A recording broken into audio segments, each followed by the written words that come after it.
আসসালামু আলাইকুম। সকলকে ধন্যবাদ জানিয়ে আমি মারিয়া আফরোজ শুরু করছি আজকে আমার আলোচনা। আজকে আমার আলোচনার বিষয় হলো উইমেন এম্পাওয়ারমেন্ট। আমরা আজকে জানবো উইমেন এম্পাওয়ারমেন্ট কি এবং উইমেন এম্পাওয়ারমেন্টটা কেন দরকার। তো চলুন আলোচনা শুরু করা যাক। আমরা প্রথমে জানবো এম্পাওয়ারমেন্ট বা ক্ষমতায়নটা কি। ক্ষমতায়ন হচ্ছে মানুষের বস্তুগত, দৈহিক, মানবিক ও বুদ্ধিভিত্তিক সম্পদের ওপর স্বনিয়ন্ত্রণ প্রতিষ্ঠা, যার সঙ্গে দক্ষতার একটি সম্পর্ক জড়িত। কাজেই নারীর ক্ষমতায়ন বলতে এমন এক ধরনের অবস্থাকে বোঝায় যে অবস্থায় নারী তার জীবনের সঙ্গে সম্পর্কিত প্রত্যেকটি স্তরে মর্যাদাকর এবং স্বাধীন অবস্থায় উন্নীত হতে পারে। এবার আসি নারীর ক্ষমতায়ন কি। নারীর ক্ষমতায়ন একটি প্রক্রিয়া, অর্থাৎ হঠাৎ করে কিন্তু একটি নারী ক্ষমতায়িত হতে পারে না। নারীর ক্ষমতায়নের জন্য একটি দীর্ঘ এবং অব্যাহত উদ্যোগের দরকার হয়। এজন্যই বলা হচ্ছে নারীর ক্ষমতায়ন হলো একটি প্রক্রিয়া। নারীর ক্ষমতায়নকে আমরা দুটি ভাগে ভাগ করতে পারি, এক সামাজিক ক্ষমতায়ন এবং দুই অর্থনৈতিক ক্ষমতায়ন। আমরা এখন দেখে থাকি বা শুনে থাকি বিভিন্ন রকম ক্ষমতায়নের কথা, যেমন তথ্যগত ক্ষমতায়ন, আইনগত ক্ষমতায়ন। তো এই সব ক্ষমতায়নগুলো কিন্তু আমাদের সামাজিক এবং অর্থনৈতিক ক্ষমতায়নের মধ্যে পড়ছে। তাই আমরা সহজভাবেই নারীর ক্ষমতায়নকে দুটি ভাগে ভাগ করেছি। আচ্ছা, এবার আমরা আসি নারীর ক্ষমতায়নের প্রতিবন্ধকতাগুলো কি কি। আমাদের সমাজে নারীর ক্ষমতায়নের অনেক রকম প্রতিবন্ধকতা রয়েছে, যার কারণে দেশ এগিয়ে গেলেও নারীরা সেই সাথে এগিয়ে যেতে পারছে না। আমরা জানি বাংলাদেশের মোট জনসংখ্যার প্রায় 50% নারী, কিন্তু খুব অল্প সংখ্যক নারীর মধ্যেই অগ্রগতিটি দৃশ্যমান হচ্ছে।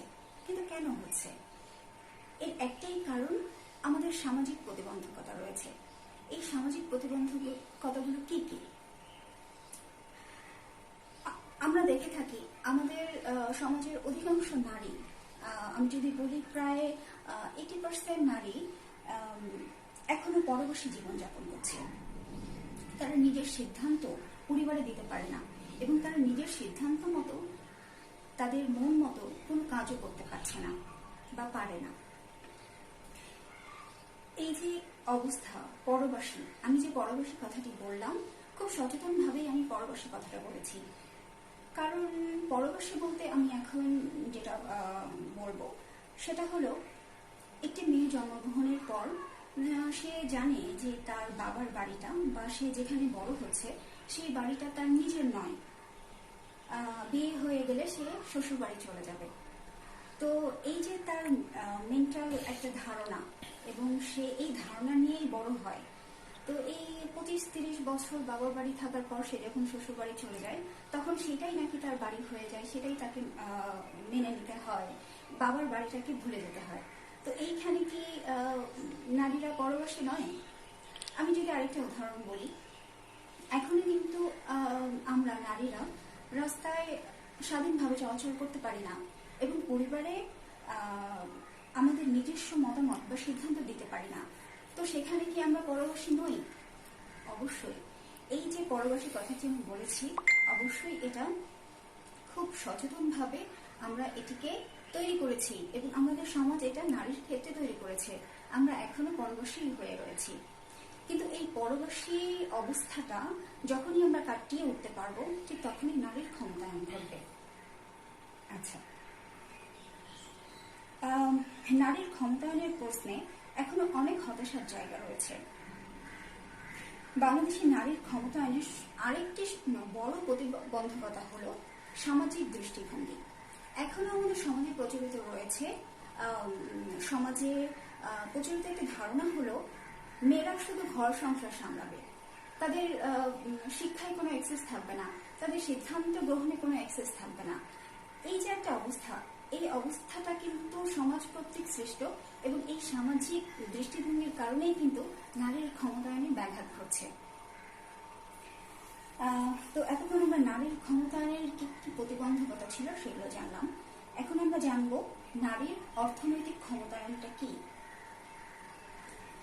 নারীর অর্থনৈতিক ক্ষমতায়ন বলতে আমরা বুঝি নারীর অর্থনৈতিক অংশগ্রহণ এবং কোন কোন অর্থনৈতিক সেক্টরে নারীরা কাজ করছে এবং সমানভাবে পুরুষের সাথে অংশগ্রহণ করছে।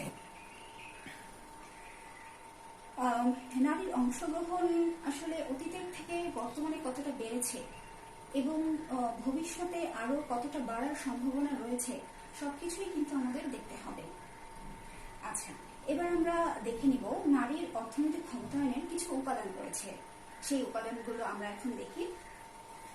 নারীর ক্ষমতায়ন। নারীর ক্ষমতায়ন এখানে বলা হচ্ছে, আমরা দেখতে পাচ্ছি 1 নম্বরে আছে দারিদ্র্য দূরীকরণ, 2 নম্বরে আছে ক্ষুদ্র ঋণ, 3 নম্বরে আছে অর্থনীতি, 4 নম্বর বিশ্বায়ন, 5 নম্বর কৃষি, 6 নম্বর শিল্প এবং 7 নম্বর সহায়ক পরিষেবা। তো এই যে উপাদানগুলো, এই উপাদানগুলোতে কিন্তু নারীর অর্থনৈতিক ক্ষমতায়ন ঘটছে এবং এই 7টি বিষয়ে যখন নারীর অর্থনৈতিক ক্ষমতায়ন ঘটবে তখন কিন্তু একটি দেশ এবং সমাজ খুব সুন্দরভাবে সামনে এগিয়ে যাবে। এখন আমরা খুব স্বল্প আকারে আমরা এই যে উপাদানগুলো আছে সেগুলোর কিছু বর্ণনা জানব। দারিদ্র্য দূরীকরণে নারীদের কর্মসংস্থান ও তাদের হাতে যদি টাকা পয়সা থাকতো বা তাদের হাতে যদি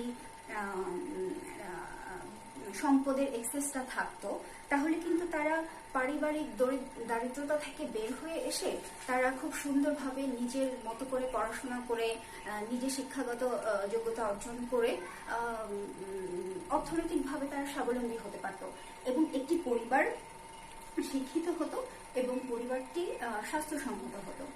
এই গেল দারিদ্র্য দূরীকরণে নারীর ক্ষমতায়ন। এবার আসি ক্ষুদ্র ঋণ। নারীর ক্ষমতায়নের প্রথম পর্যায়ে ছিল ক্ষুদ্র ঋণ।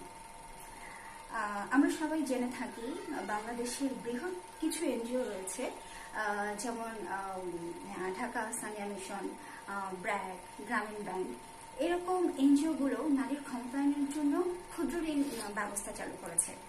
আর এই ক্ষুদ্র ঋণ ব্যবস্থা চালু করার মাধ্যমে কিন্তু একটি গ্রামীণ নারী সে তার ঋণ স্বল্প সুদের ঋণ নিয়ে সে হোমস্টে গার্ডেন, তারপরে হাঁস মুরগি পালন, বিভিন্ন কাজগুলো করে সে অর্থনৈতিকভাবে স্বাবলম্বী হচ্ছে। এরপরে আসি আমরা অর্থনীতি। দেশের বিভিন্ন শিল্প কারখানায় যখন নারীরা কাজ করছে, আমরা যদি বলতে চাই যে আমাদের এখন গার্মেন্টস সেক্টরে 80% নারী কাজ করছে। তো এই যে অর্থনীতিতে তাদের ভূমিকা, এই ভূমিকাটা রাখার কারণে কিন্তু নারীর ক্ষমতায়ন হচ্ছে। এবার আসি বিশ্বায়ন। একজন শিক্ষিত নারী দেশে এবং দেশের বাইরে সমানভাবে কিন্তু অর্থনীতিতে সাপোর্ট দিতে পারে এবং তারা কাজ করতে পারে। এবার আসি কৃষি।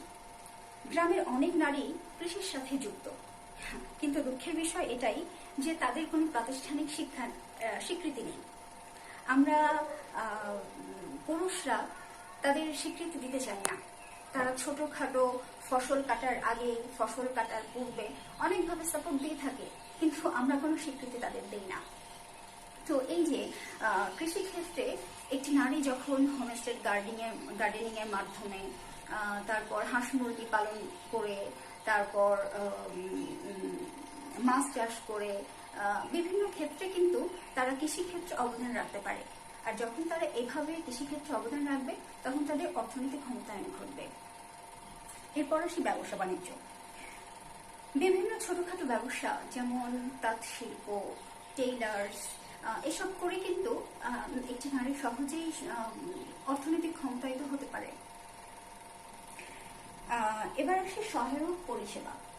সহায়ক পরিষেবা বলতে এখানে বোঝানো হচ্ছে সর্বজনীন শিক্ষা ও স্বাস্থ্য সেবা, এমন দুটি খাত যেখানে নারীদের এক্সেস খুব কম। এইখানে যদি নারীরা আরো উন্নতি করতে পারে এবং তাদের এক্সেস যদি আরো বৃদ্ধি পায় তাহলে খুব সহজেই নারীর অর্থনৈতিক উন্নয়ন ঘটবে। আচ্ছা, এতক্ষণ আমরা নারীর অর্থনৈতিক ক্ষমতায়ন জানলাম। এবার আমরা জানবো নারীর সামাজিক ক্ষমতায়ন।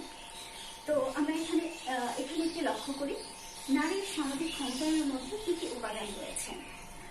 প্রথমে রয়েছে সিদ্ধান্ত গ্রহণ, তারপরে রয়েছে শিক্ষার ক্ষেত্রে, তারপরে রয়েছে স্বাস্থ্য ক্ষেত্রে, তারপর রয়েছে নারীর পুষ্টির ক্ষেত্রে, তারপরে রয়েছে পানীয় জল ও পরিচ্ছন্নতা, তারপরে রয়েছে আবাসন ও আশ্রয়, তারপর রয়েছে পরিবেশ, তারপর রয়েছে বিজ্ঞান প্রযুক্তি এবং সর্বশেষ উপাদানটি হলো প্রতিকূল পরিস্থিতিতে নারী। তো এই যে আমরা এখানে 9টি উপাদান দেখছি, এই 9টি উপাদানে যখন একটি নারী ক্ষমতায়িত হবে বা সে 9টি উপাদানেই পজিটিভ দৃষ্টিকোণ থেকে দেখতে পাবে, তখন কিন্তু একটি নারীর সামাজিক ক্ষমতায়ন ঘটবে। এখন আমরা খুব স্বল্প আকারে এই উপাদানগুলোর কিছু বর্ণনা জেনে নেব। প্রথমে আসছি সিদ্ধান্ত গ্রহণের ক্ষেত্রে। আমরা সবাই জানি পরিবারের নারীরা সঠিকভাবে সিদ্ধান্ত দিলেও সেটা গ্রহণযোগ্য হয় না। এই যে সিদ্ধান্ত গ্রহণের ক্ষেত্রে পরিবারের গুরুত্বপূর্ণ সিদ্ধান্ত নেওয়ার ক্ষেত্রে নারী পুরুষের যে অসমতা রয়েছে, সেই অসমতা কাটিয়ে যখন নারী নিজের সিদ্ধান্ত দিতে পারবে এবং নিজের মতামত প্রকাশ করতে পারবে, তখনই কিন্তু একটি নারীর সামাজিক ক্ষমতায়ন ঘটবে। এরপর আসি শিক্ষা ক্ষেত্রে। একটি শিক্ষিত মেয়ে মানে একটি শিক্ষিত পরিবার এবং একটি সুন্দর সন্তানের ভবিষ্যতের সহায়ক। আর এই কারণেই শিক্ষাক্ষেত্রে নারী যখন সামাজিকভাবে ক্ষমতায়িত হবে, শিক্ষাক্ষেত্রে তাদের মতামতের দাম দেয়া হবে, তখন কিন্তু একটি নারী সামাজিকভাবে ক্ষমতায়িত হবে। এরপর আসি স্বাস্থ্য ক্ষেত্রে। আমরা সবাই জানি একটি নারী যখন স্বাস্থ্যসেবা নেওয়ার জন্য অনুমতি নেয়, সেটা বাবার বাড়িতে হোক কিংবা স্বামীর বাড়িতে হোক, এই অনুমতি নেওয়াটা কিন্তু ম্যাক্সিমাম মেয়ের কাছে সহজভাবে দেখা হয় না। তো যখন একটি মেয়ে স্বাস্থ্য সেবায় এবং মেয়ে সন্তান জন্ম দেওয়ার কারণে স্বামী কর্তৃক নির্যাতিত হবে না, তখনই কিন্তু একটি মেয়ের সামাজিক ক্ষমতায়ন ঘটবে। এবার আসি নারীর পুষ্টি। নারীর জীবনে 3টি গুরুত্বপূর্ণ সময় হলো শৈশব, বয়সন্ধিকাল এবং প্রজনন সক্ষম সময়। এই 3 সময়ে নারী যখন তার পুষ্টির চাহিদা সম্পূর্ণভাবে মেটাতে পারবে, তখন কিন্তু নারীর সামাজিক ক্ষমতায়ন ঘটবে। এরপর আসি পানীয় জল এবং পরিচ্ছন্নতা।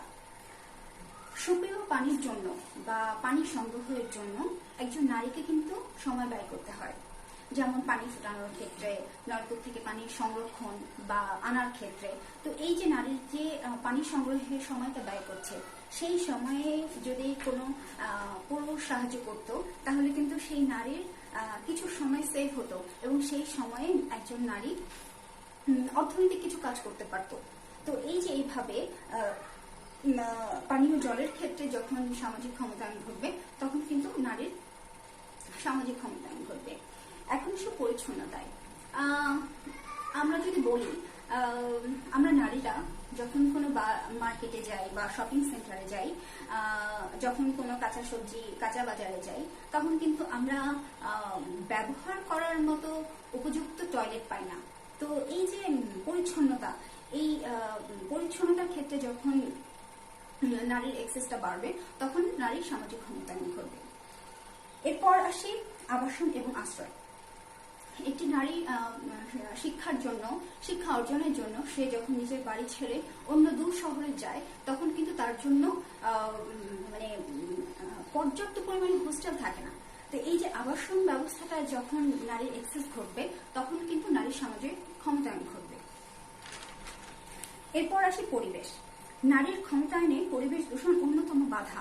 আমরা গ্রামীণ সমাজে দেখি একজন নারী বিভিন্ন খড়কুটা, তারপরে পশুর মল, তারপরে ফসলের বজ্র ইত্যাদি দিয়ে রান্না করছে বা চুলায় জাল দিচ্ছে।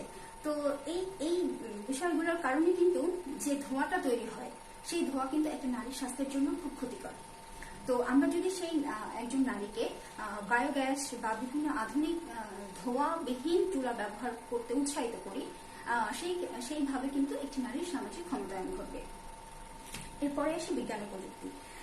একটি নারী যখন শিক্ষিত হবে তখন কেবল সে বিজ্ঞান ও প্রযুক্তি কি এবং এগুলোর ব্যবহার সে সঠিকভাবে করতে পারবে। তো আমরা সহজেই বলতে পারি যে বিজ্ঞান ও প্রযুক্তিতে নারীর সামাজিক ক্ষমতায়ন ঘটবে তখনই যখন একজন শিক্ষিত নারী বিজ্ঞান ও প্রযুক্তির এক্সিসটা সম্পর্কে জানবে। এরপরে আসি সর্বশেষ বিষয়, উপাদান প্রতিকূল পরিস্থিতিতে নারী। একটি নারী জীবনে অনেক রকম প্রতিকূল পরিস্থিতিতে পড়তে পারে বা সম্মুখীন হয়। আমি যদি উদাহরণস্বরূপ বলি, তালাকপ্রাপ্ত হওয়া, বিধবা হওয়া, বিবাহজনিত নির্যাতন, তারপর স্বামী কর্তৃক নির্যাতন, চাকরি হারানো। এই যে প্রতিকূল পরিস্থিতি, এই পরিস্থিতিতে একজন নারী কি করবে? এই প্রতিকূল পরিস্থিতিগুলোতে নারীর পাশে কিন্তু কেউ এসে দাঁড়ায় না। তো এই প্রতিকূল পরিস্থিতিগুলোতে যখন একজন নারী খুব সাহসের সাথে ঘুরে দাঁড়াবে এবং ঘুরে দাঁড়ানোর চেষ্টা করবে, তখনই কিন্তু নারীর সামাজিক ক্ষমতায়ন ঘটবে। তো পরিশেষে বলা যায়, উন্নত সমাজ এবং নারীর ক্ষমতায়নের মধ্যে একটি দ্বিপাক্ষিক সম্পর্ক রয়েছে।